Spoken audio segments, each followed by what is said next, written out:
Bankers terrified of competition with post offices, and D-Day for City of London speculators on the edge.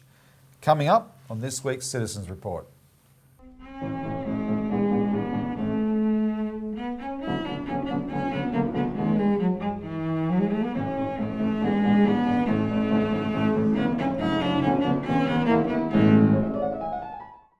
Welcome to the Citizens Report. It's the 14th of October 2022. I'm Robert Barwick and I'm joined today by Citizens Party founder and leader Craig Isherwood.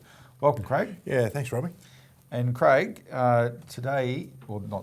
this month, October 2022, is the 30th anniversary of you having the harebrained idea to move to Melbourne and set up a national office of the Citizens Party. Yeah, well, Robbie, you're the one who remembered that. I actually didn't, because I always think about it in terms of when we started back in 1988. So it's actually 34 years since then. But it was a momentous move in 1992. I remember it as you would very clearly, you know, packing up a car, a boat, another car, a truck and a trailer. The boat didn't last long. No, it didn't last long. It should have kept it. Should have moved to Maribyrnong.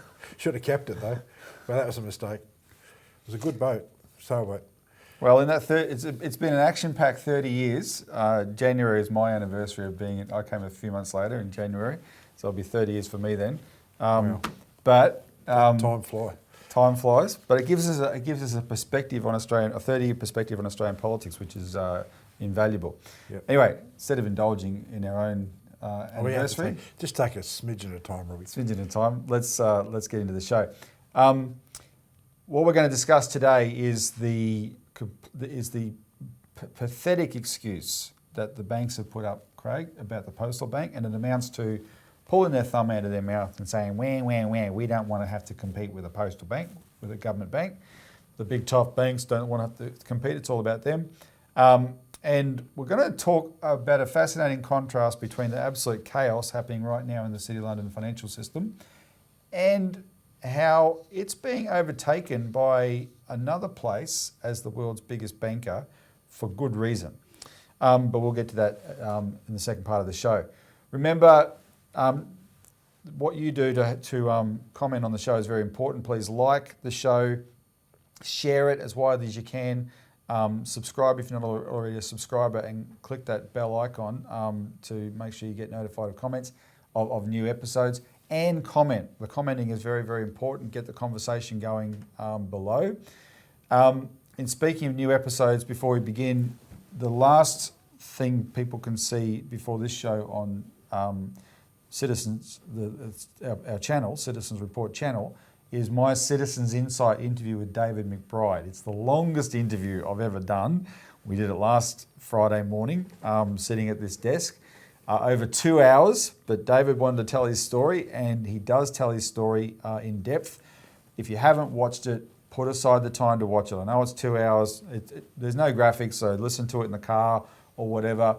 It's worth hearing. This is a man who is willingly, and I have to emphasise that, willingly, about to go through a secret trial in which he could face a 50-year prison sentence. He could have cut a deal and got out of that. He won't do that. He wants this trial. And so your fellow Australian is about to suffer a massive travesty of justice. You need to know how he thinks, why he's doing it, and what led up to that. And that's what the interview is all about, right? We got to know Craig. Craig, we got to know David through the network supporting Julian Assange. David McBride's a big supporter of Julian Assange. So that's the other thing that happened in this last week.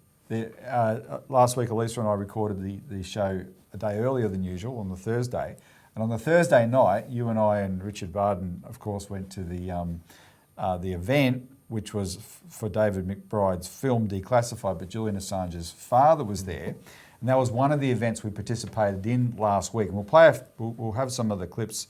You can see some of the events. The big one was a Saturday event in Melbourne, where a lot of people came to the Princess Bridge on St Kilda Road over the Yarra River there to demonstrate for Julian Assange. So you'll see some of that footage.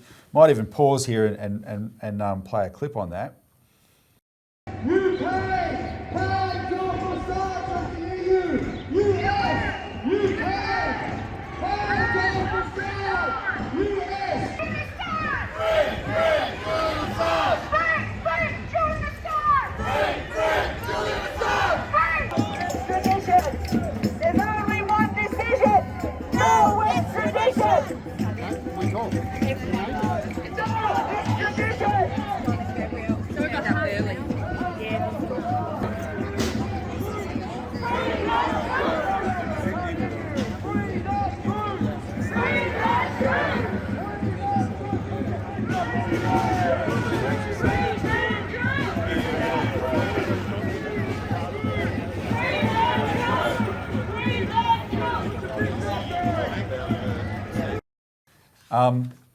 But Craig, you got to participate in that evening with David McBride and the Q&A afterwards, which was really important. Just what were your impressions? Well, what was interesting, Robbie, is that these guys are fighting with the same principles that we have been for the last 30 years. I mean, the fact is that these guys are standing up. You know, Julian Assange's father, John, is standing up and very passionate. He doesn't have to do this, of course. He's his son, but the degree of honesty, but also the absolute crap of the system. You know, the way that Julian Assange is treated like a terrorist, and it's infuriating. It's infuriating, and people, you start to think, well, what can you do about this? Well, that's what we stand for as a political party and have. We stand for this question of economic justice, but also the principle of justice, full stop, which means that there's no sort of hiding from making sure that, you know, certain interested parties are allowed to cover up things.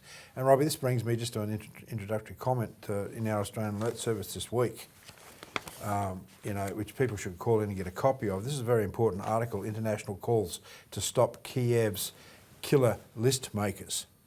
Now, this is part of a global process right now of establishing what's called infoterrorism, which means that anyone that speaks out about anything to do with the war in Ukraine or trying to stop wars in general could be labelled an info-terrorist and then be charged with appropriate charges to that sort of like a terrorist charge in order to shut them down. And in the case of Kiev, the Ukrainians have compiled this list of people that they're saying 600,000. They're justified in killing them. Yes. Because they take a contrary view on the Ukraine conflict. What stuns me, Robbie, is that our government completely supports the Kiev government, but this government is creating murder lists. It's with it, you know, publicly available murder list to go out and kill people just like the Nazis did. Yep. And this is what I mean. Look, you talk about this and people say, what's going on here? Why haven't I heard about this? Right? And that's the problem. The media is so filtered in this country. I am so sick of the ABC. It's got an actual program of making sure that all this disinformation is peddled without checking. And then news radio has the hide to go on and say, oh, we check everything. We're the most trusted news service. We check everything that we put out, and so on and so forth. But check who with who? Yeah, right? That's right, with who? With who? With the CIA. Yeah, because what they're putting out, we know, can be proved, you know, from our sources, which are very well, you know, placed to know that what they're talking about is absolute rubbish. Well, and the short rule of thumb, Craig, that I can offer viewers if they're questioning about this, is if you don't know anything about Ukraine from 2014 to 2022, you don't know anything about this war. So if you're just taking the media from this year and taking that at face value, and you don't know what's happened from 2014 to now, then you don't know anything. And go look up what's happened, right? And if you want to look it up, you can spend some time trawling through our our YouTube channel here, because we covered plenty of it for those years, right? Which Robbie, the reason I'm raising this is that what we're talking about could be deemed by authorities to become infoterrorism. Well, even though there's nothing in it, the fact is you're taking on the establishment just like Assange did, who's completely innocent, you know. Well, so back to Assange, because you just referenced how he's treated in the trial and treated like a terrorist. I want to play the clip. John Shipton, his dad, described this in detail. Now, the clip we're about to play is a small part of this larger answer that John Shipton gave. And he's such a dignified person. He's like a philosopher. He expressed himself like a philosopher, but he would prefer to be doing a million other things, clearly. But his life is now dedicated to fighting for his son. But he's describing just the court conditions that Julian Assange is subjected to. And sitting there listening to this first-hand description was incredibly moving. And I'm thinking if every Australian saw this, they would be motivated to address this above all. So just watch this little clip from John Shipton. Julian was in a glass box at the back that had slots about that wide and a raised floor. The box is about this deep. They made applications, so Julian sit with his barristers. Julian is a publisher. The glass box is made principally to house terrorists, groups of terrorists. He's in this glass box, slots this wide. In order to speak to his barrister, or the lawyers, solicitors, barristers, he had to get on his knees, and the barrister on the other side had to stand on their tippy toes, and he whispered through their ears. Meanwhile, the prosecutor and the United States solicitors instructing sat together and whispered in each other's ears, whereas Julian's communications were audible to the court. So Craig, that's what you were talking about. Literally treated, he's a publisher, literally treated like a terrorist. And that's right, and the description by John, as you say, was very, very moving. And it was incredible, but the idea is that they're using Assange as, don't you attack the powers that be, don't you attack and cover stuff that was where it makes us uncomfortable. But they're making an example of him. It's malicious. He's That's no what threat John to said. anybody. Yeah. It is absolutely malicious. They want to destroy him. They want to set an example of him to everybody else. Those are the good guys in the world, right? So anyway, we better move on from that subject, but stay on the Assange case, people. We've got to get this guy out. All right, first subject. Bankers terrified of competition with post offices. Yeah. Sorry to hype that up a bit, but it's Whacked true. with- Get It's whacked true. with a stamp, Robbie. They're pathetic. All right, so we're going to talk about it. We've covered this a little bit in the last few weeks, but this deserves more detail. So the Regional Banking Task Force, which a year ago, a bit less than a year ago, took submissions until the 18th of December 2021. Which we mobilised heavily. We on. mobilised people. We said, make submissions to that and tell them we need a post office bank. Guess what, Craig? It worked. 416 submissions they got by the deadline. I went through them. 9 out of 10 are calling for a postal bank, right? When they had their one meeting in Mildura, the people wanted to know about a postal bank. They produced a 22-page report from their task force inquiry, one paragraph on a postal bank. Now, I pointed out in this, we're going to go through the article that I wrote about this, but I pointed out that what explains what I'm about to go through is the makeup of the task force. So, first of all, the task force was set up, was something the Nationals initiated. Senator Perrin-Davey co-chaired it. But they were motivated to do it because of the Australia Post inquiry that we got going around Christine Holgate. Because that inquiry brought a lot of attention onto the question of regional banking services, because that's what Christine Holgate saved by saving Australia Post and making the banks pay more for Bank at Post. She saved those services. The Australia Post was going to shut them down. 1,500 communities in Australia would have had zero banking services. She saved those services. So we drew a lot of attention to that, and the Nationals decided, well, they better get acting on this. They'd done nothing in government for 9 years about the spate of regional bank closures, so they better get going. So they announced this task force. Because they're the junior partner in government, the Liberals straight away took it over, because unfortunately, well, whatever, they don't trust the Nationals when it comes to the banks, because the Nationals can go rogue sometimes. So Perrin-Davey was given a co-chair, none other than Michael Sukkar. Now, we knew Michael well because he was the minister that tried to ban cash in 2019. If you were going to spend, he tried to bring in a law that if you spent your money, you could go to jail if it was over $10,000.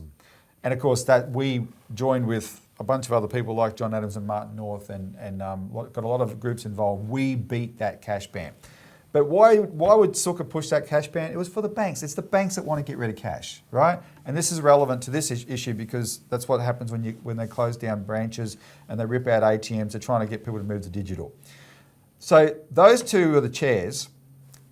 On the task force was a representative of the Council of Small Business Organisations of Australia, the Australian Chamber of Commerce and Industry, the Australian Local Government Association, Australia Post. Those four entities were on the task force. But then listen to who else was on the task force, Craig.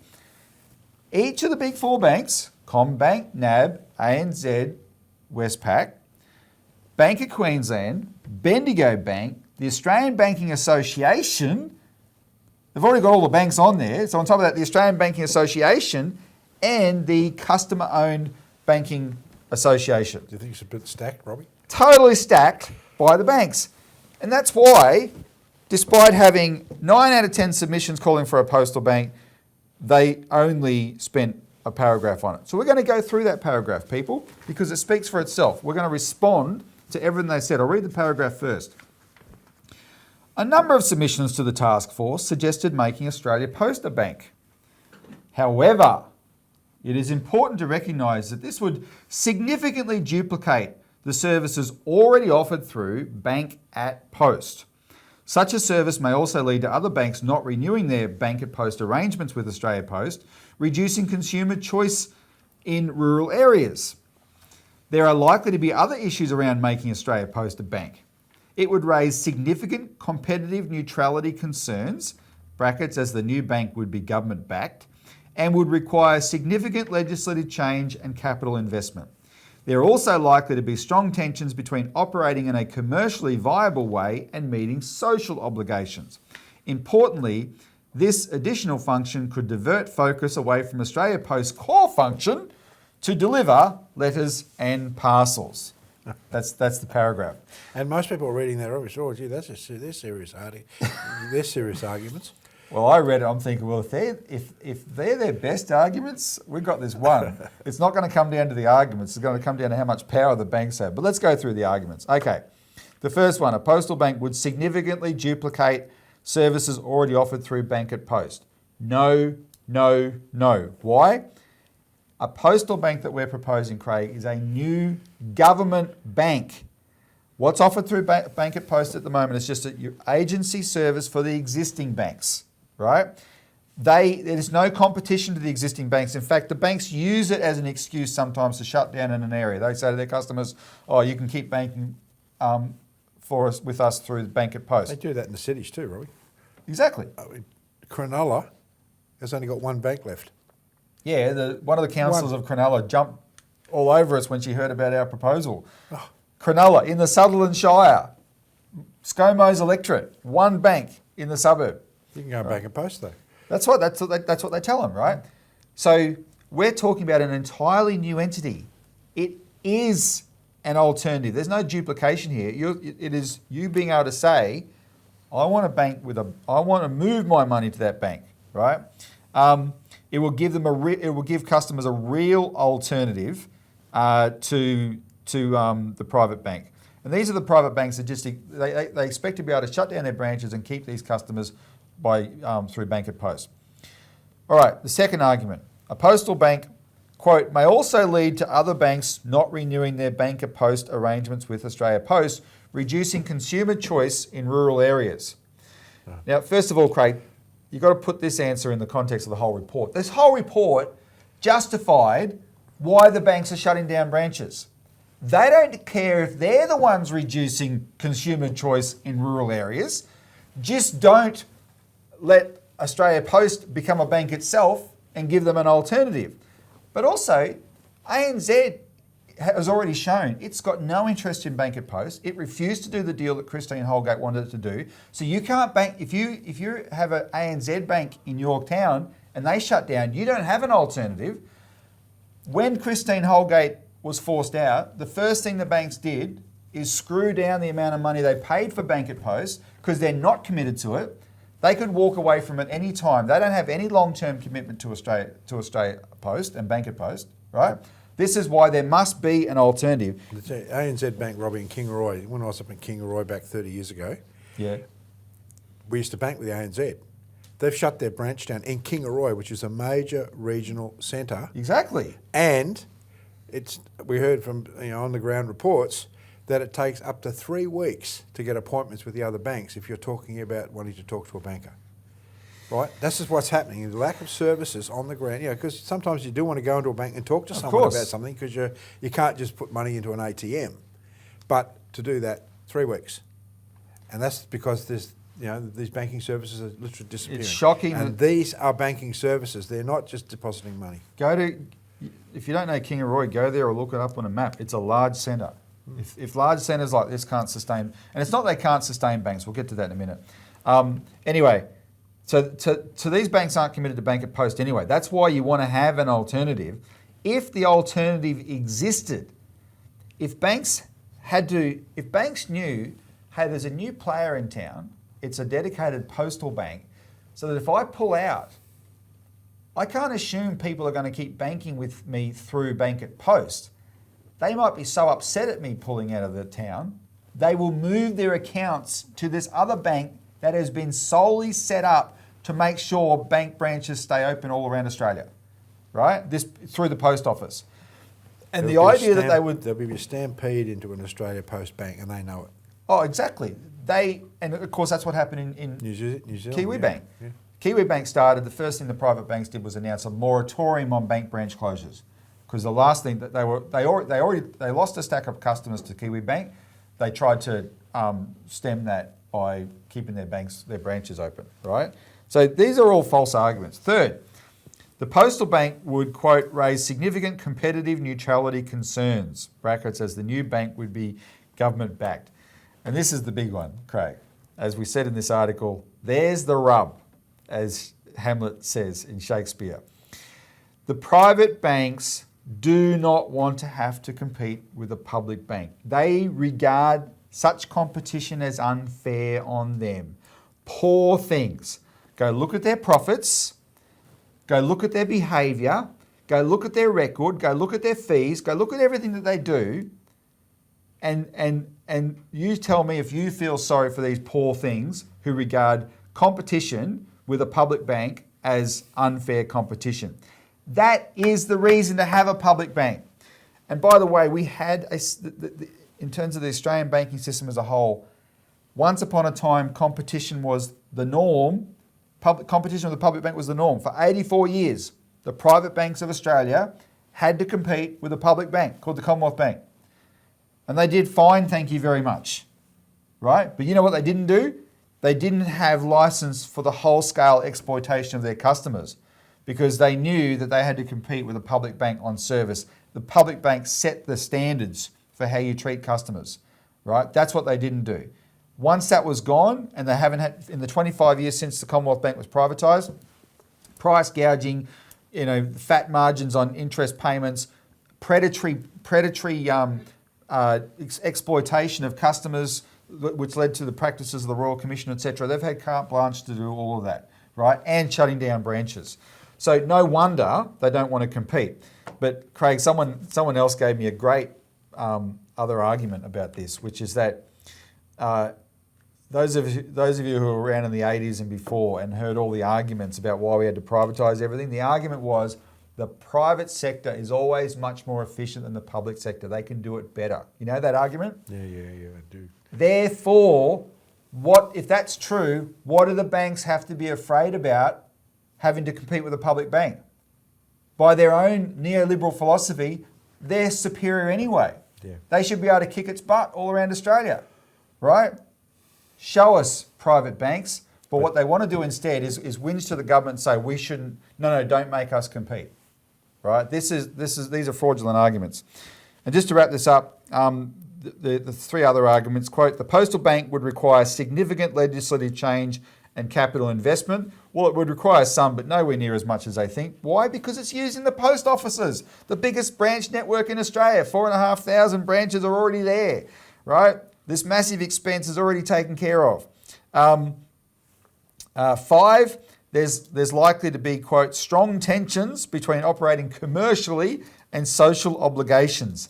No, that's the way the neoliberals think, right? Oh, don't make us have a social conscience here. We have to be just dedicated to making maximum money at all costs. What you know with the history of public banking, Craig, is the service it provides is the public good, right? And this is true all around the world.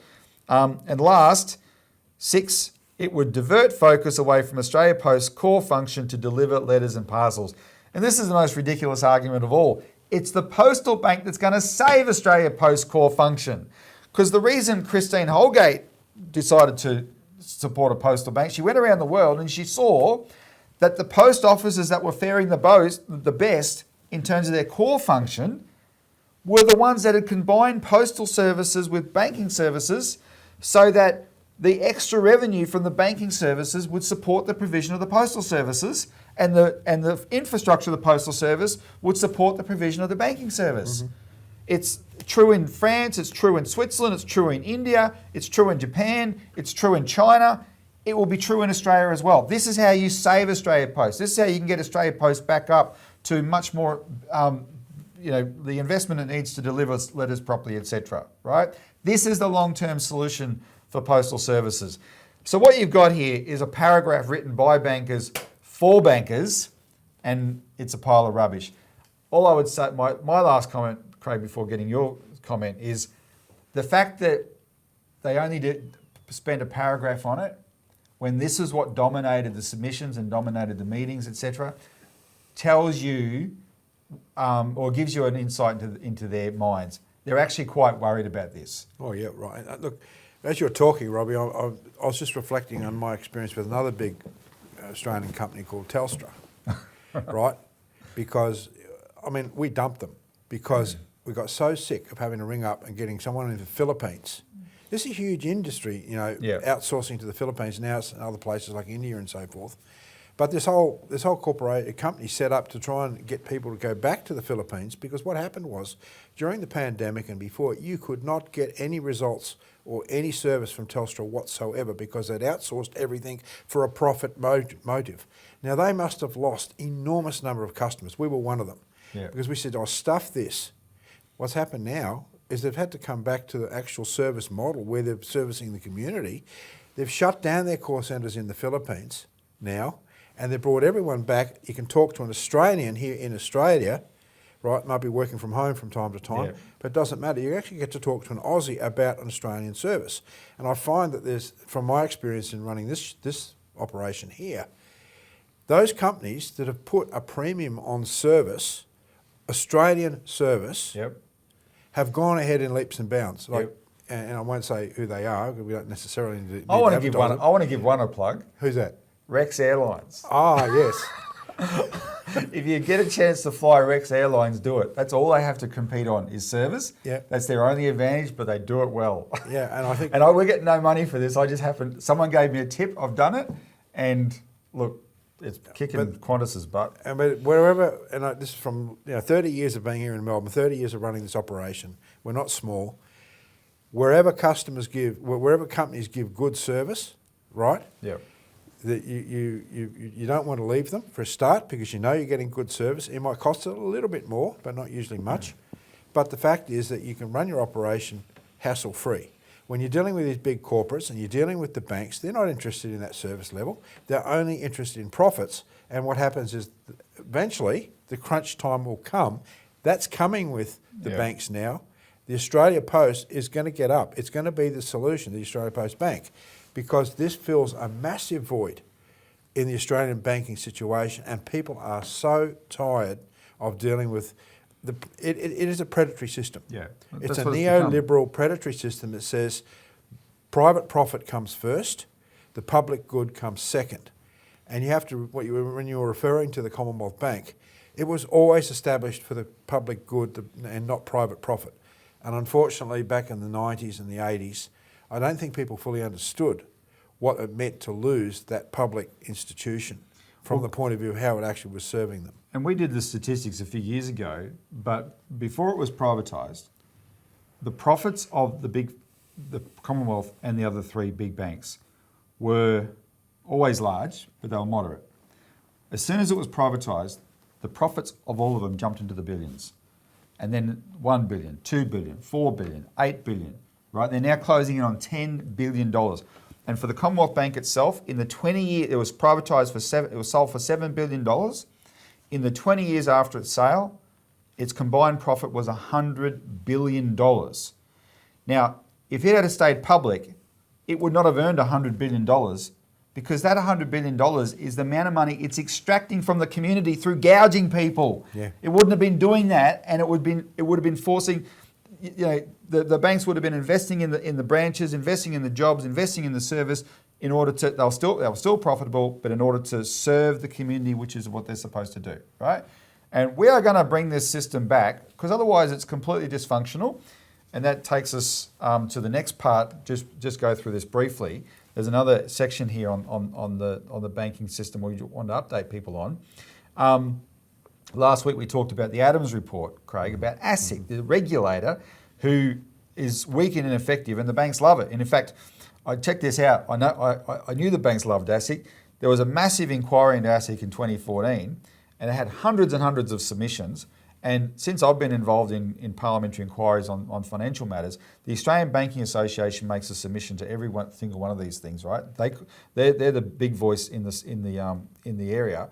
The submission that they made to ASIC, they made about this ASIC inquiry in 2014 into an inquiry called the Performance of ASIC, said exactly nothing because they didn't make a submission. And in fact, that year, in that inquiry, only the ANZ made a submission, and it said, we're not commenting on ASIC's performance. Their submission was to defend themselves from the attacks that they were receiving. The banks all went silent on ASIC when there was an inquiry into ASIC's performance. You know why? Because they love ASIC's performance. It's weak and ineffective because that benefits them. It just leaves the rest of us hung out to dry when we're victims of financial crime. So anyway, we talked about the Adams report. John Adams, the economist who I interviewed on Citizens Insight the previous week, he's done this report that shows 0.74% of ASIC complaints lead to investigations.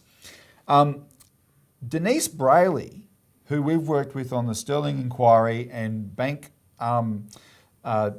mortgage fraud and all those things, we've done a lot of work with Denise over the years, right? And our Senate candidate for Western Australia. Our Senate candidate for Western Australia in this last election.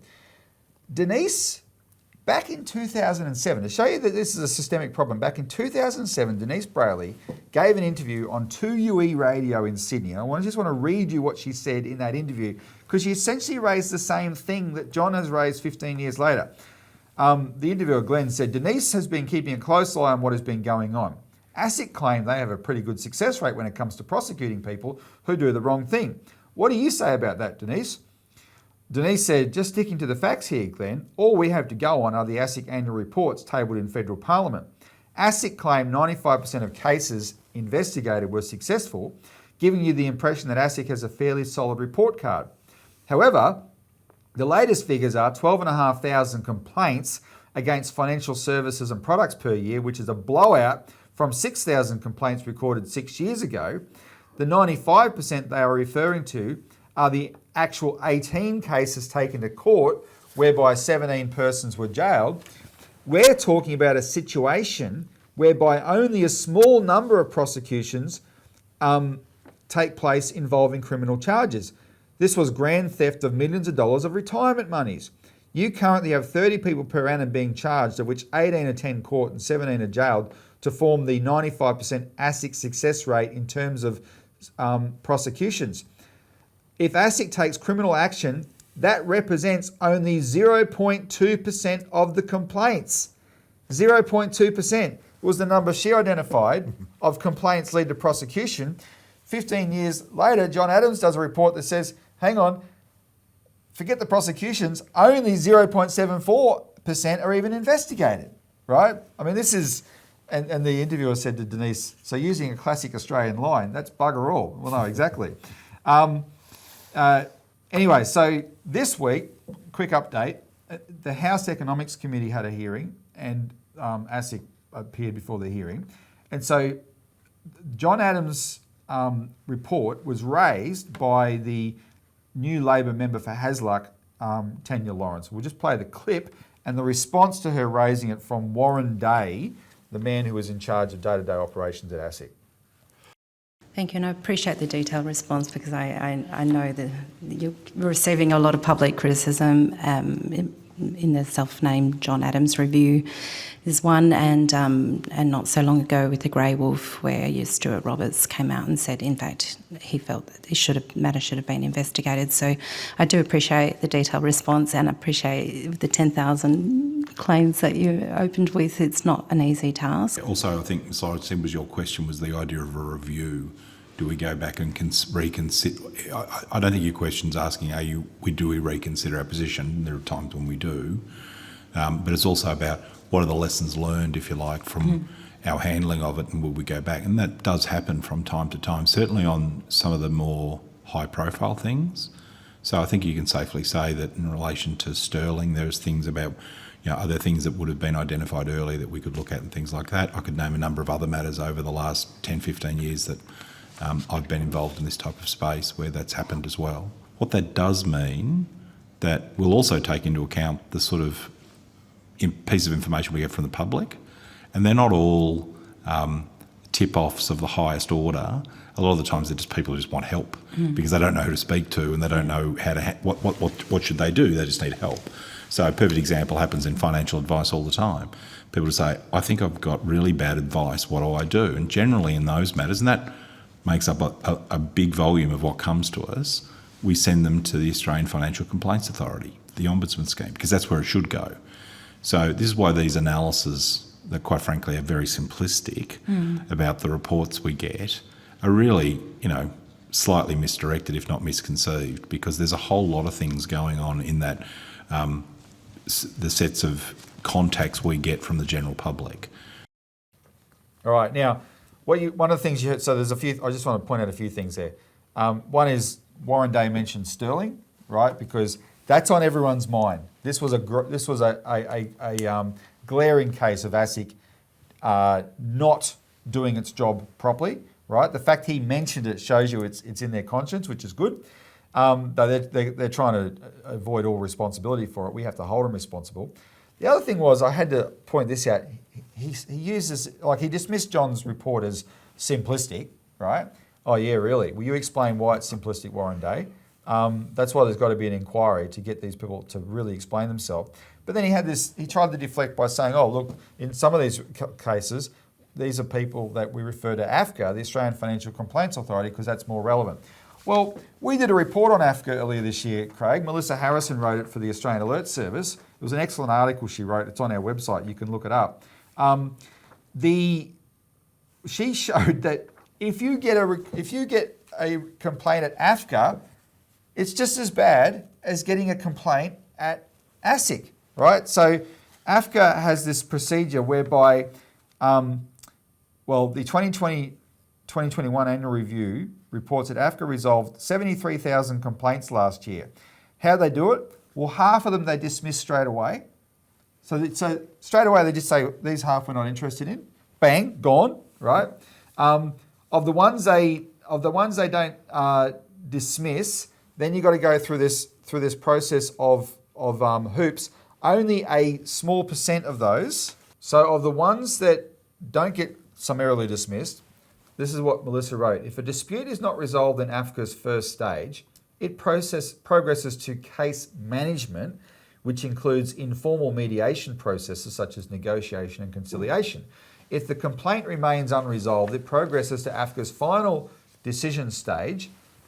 Last year, only 8% of all complaints got to this far. So only 8% got to this final decision stage. If of that, 78% of the resolutions were in the bank's or the financial company's favour. Nearly 80% were in the bank's favour anyway, of that 8% that got through to the final stage. So here's Warren Day saying, oh yeah, look, these complaints, some of them we have to send to Africa. Well, it's the same problem over there. There is no institution in Australia that's there for financial victims. Robbie, you said something very interesting in our meeting this morning about the funding that the political parties get if over the last 9 years. Do you want to say something about that? Because my point is this explains it, doesn't it? This is the point. So here are the figures and then you can comment. Both the major parties are, they're owned by the banks. So these were researched through the Australian Electoral Commission returns where all donations have to be disclosed. The Liberal Party in the last the reason it's the last 9 years is that's when there was a Liberal government and Labor opposition. The Liberal Party received $14 million from the banks in those 9 years, 14 million. The Labor Party received $9.5 million from the banks. And the organisation that did this made the point that wasn't charity. The banks expect something in return for that money. Well, Robbie, I do the AEC returns for our party, and I can tell you, you only have to disclose donations over a certain threshold. Yeah, $14,200 this particular last year. So you know, there's many, many, many more millions of dollars that would be coming from political sources that aren't disclosed. Yeah. Right, and that's a very interesting way that the money gets filtered into the system. No, for sure, and that's just the banks, by the way. You got insurance companies, you got the insurance companies, the consulting firms give a lot of money now, right? Super funds, that sort of thing. Anyway, all right. So this is a problem. Look out for a media. There's a media release on our website about the need for an ASIC inquiry. You can act on that and start contacting the members of Parliament that we identify there. We're going to target one of the next sittings of Parliament, either the very next one or the one after that, to really push hard for an inquiry, in which case we're going to ask people to make phone calls and send emails in a really concentrated way. So just be prepared for that, because we really got to keep the heat on this organisation that, by being deliberately weak, allows Australians to be preyed on all around the country, right? Okay, let's see if we can fit the rest of this in the time we've got left, Craig. Bear in mind, the last time I did a show, it went over 2 hours. We're not going to do that today, promise. All right, the second segment. D-Day for City of London speculators on the edge. And what's more interesting about this is the contrast we're going to do. But let's just go through the details about D-Day. 14th of October, today, this is the 14th of October for us. So tonight, London time, which means when we put up this show on Saturday night. So for those who are watching this show, this will have already happened, or the beginnings of it might have already happened. 3 days ago, the Bank of England Governor, Andrew Bailey, gave pension funds in the UK 3 days to get their house in order, because he said, we're going to stop supporting the bond market, because they've been supporting the bond market to try and help the pension funds out, and I'll explain why. The question is, what will happen when the Bank of England stops doing that, right? When they withdraw their support, is that going to be a big deal? It may be.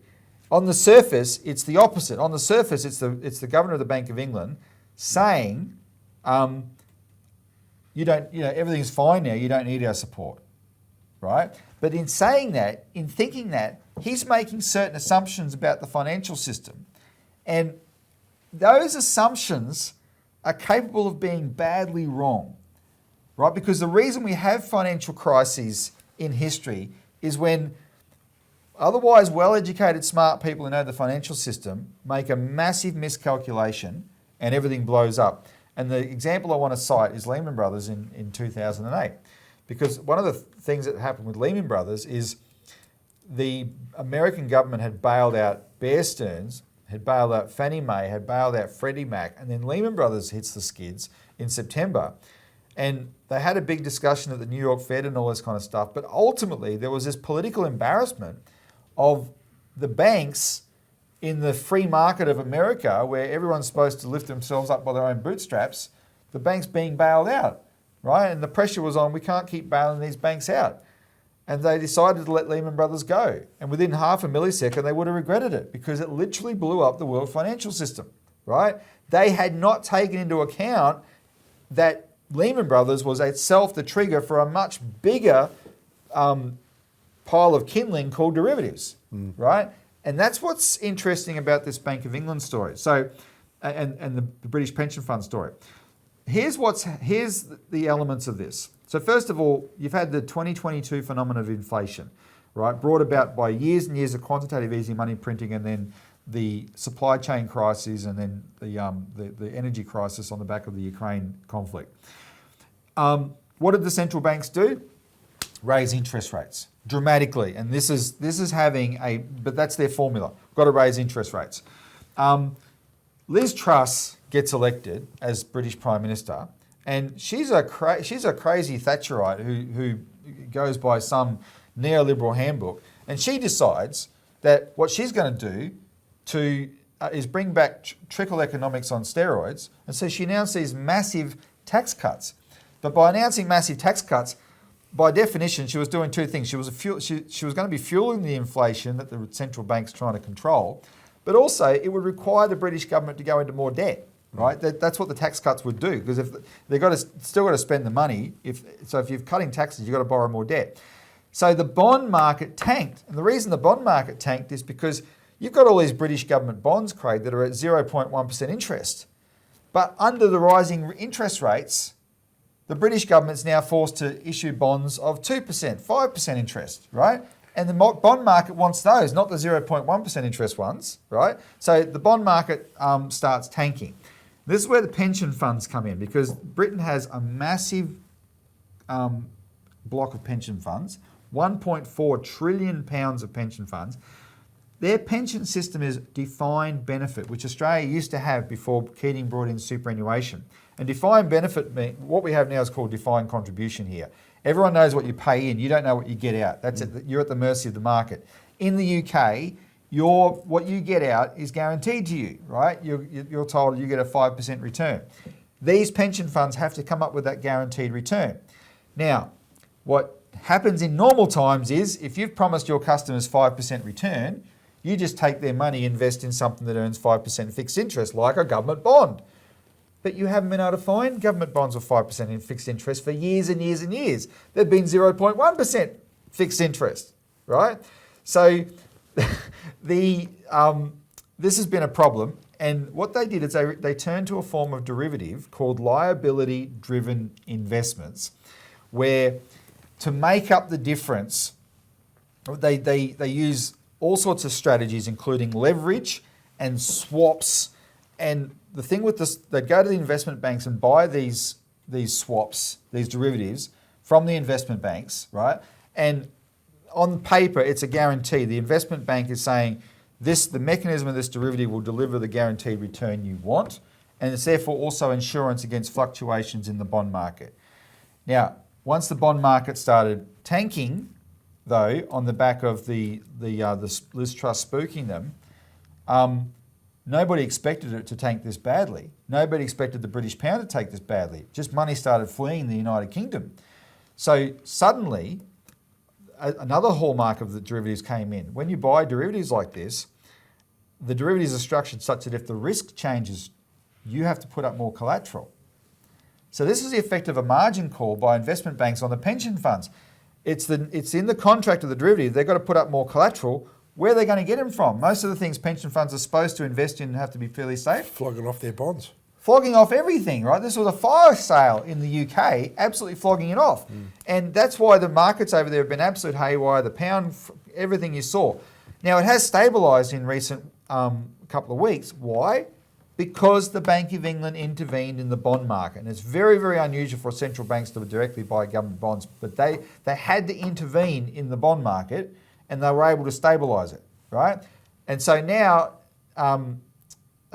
Andrew Bailey, the governor, is saying, oh, okay, it's all good now, we should be able to pull out our intervention.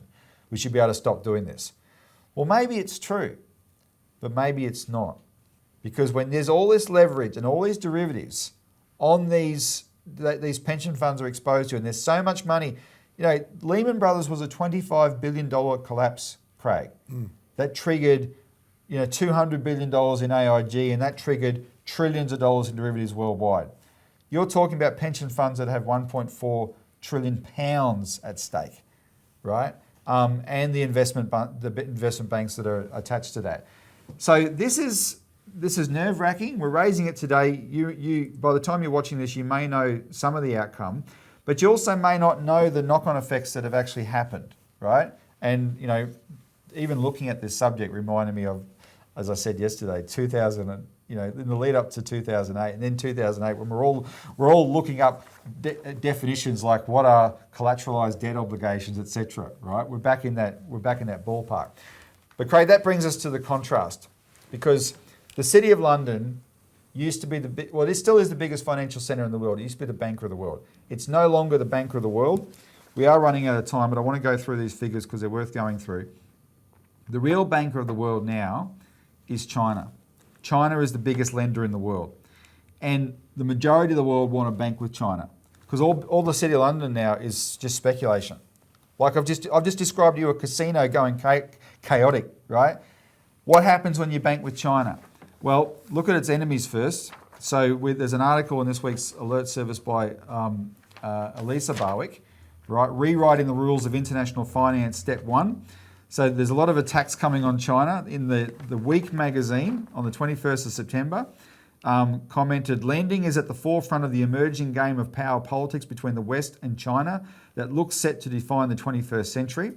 London's Financial Times said on the 11th of September, China has doled out tens of billions of dollars in secretive emergency loans to countries at risk of financial crises in recent years, turning Beijing into a formidable competitor of the Western-led IMF. And Fortune magazine reported 13 September that, quote, China has shelled out tens of billions in opaque emergency loans for at-risk nations, indicating a shift to providing short-term emergency lending rather than long-term infrastructure loans.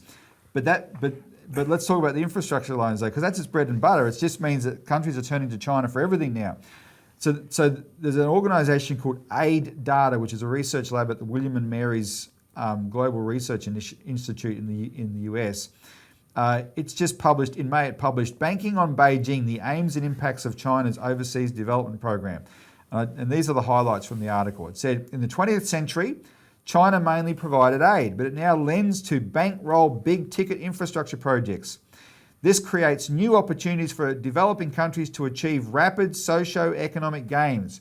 And you're talking about how rapid? You're talking about 1% increases in GDP per project within 2 to 5 years. That's right. This is why countries like Ethiopia have the highest growth rates in the world at the moment, right? Which is the nature of infrastructure, acting as a catalyst for the economy. Exactly. Without bridges, without roads, without those sorts of infrastructure, you can't move goods around. That's how you make the economy more efficient. That's exactly right, yeah.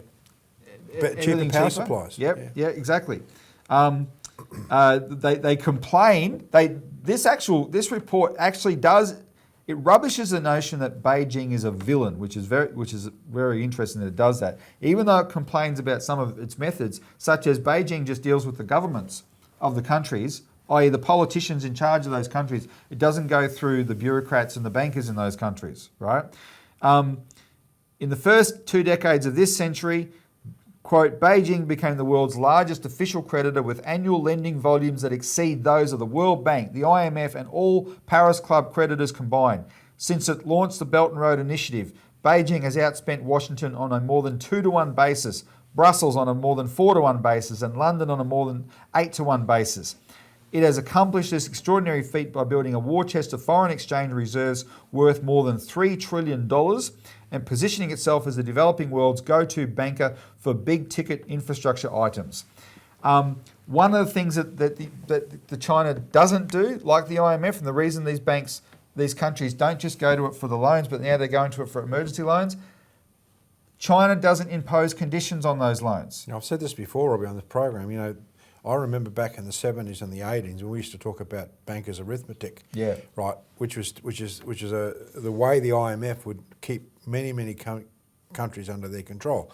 Countries that were in need of capital go to the IMF, and the IMF says, yes, we will give you this capital, but you have to devalue your dollar, and you can only spend this capital in these certain approved areas. Well, right? the conditions include the Week magazine admitted IMF conditions include neoliberal free market shock therapy such as open markets, scrapping government subsidies, deregulating key sectors, privatisation and debt management. Yeah, in other words, all these strings attached, whereas China says, no, we'll help you out.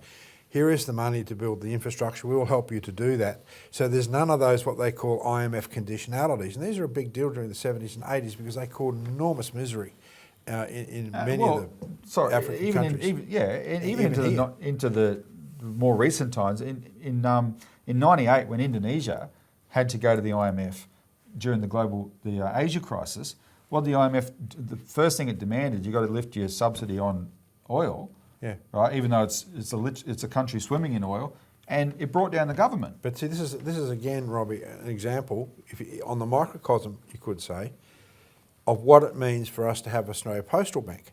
Yes. We're again serving general welfare, the idea of the public good, servicing the community.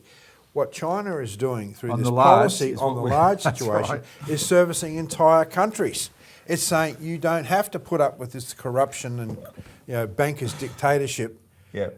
At a national, international level, we are the alternative, and this is what's freaking out the West. And that's because this is why you've got this massive drive to eliminate Russia.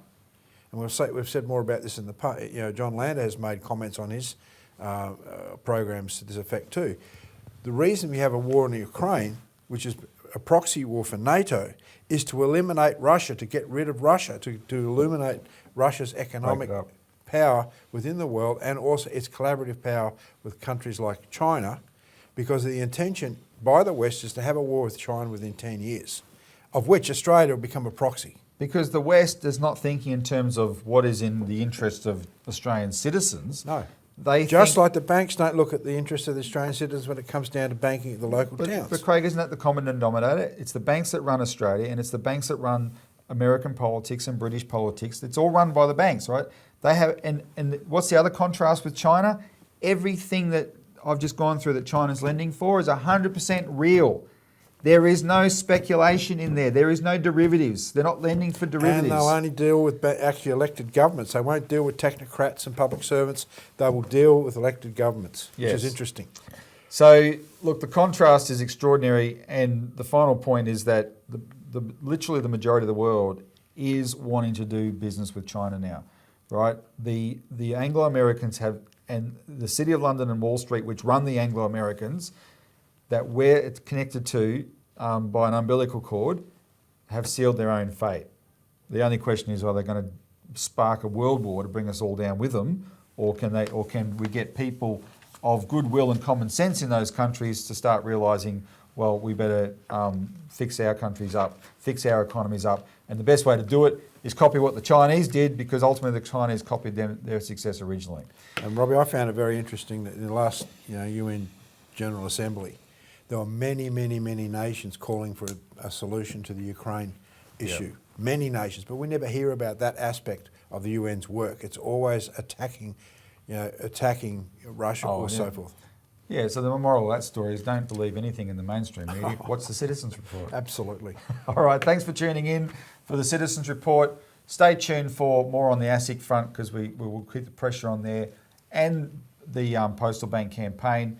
Watch the David McBride interview over the weekend if you haven't. It's really worth watching. He's your fellow Australian. He's doing something incredibly brave.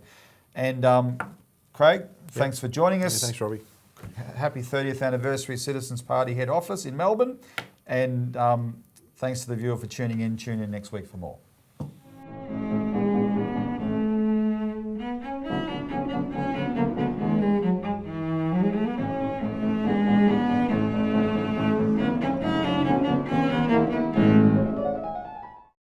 Authorised by Robert Barwick, Citizens Party, Melbourne.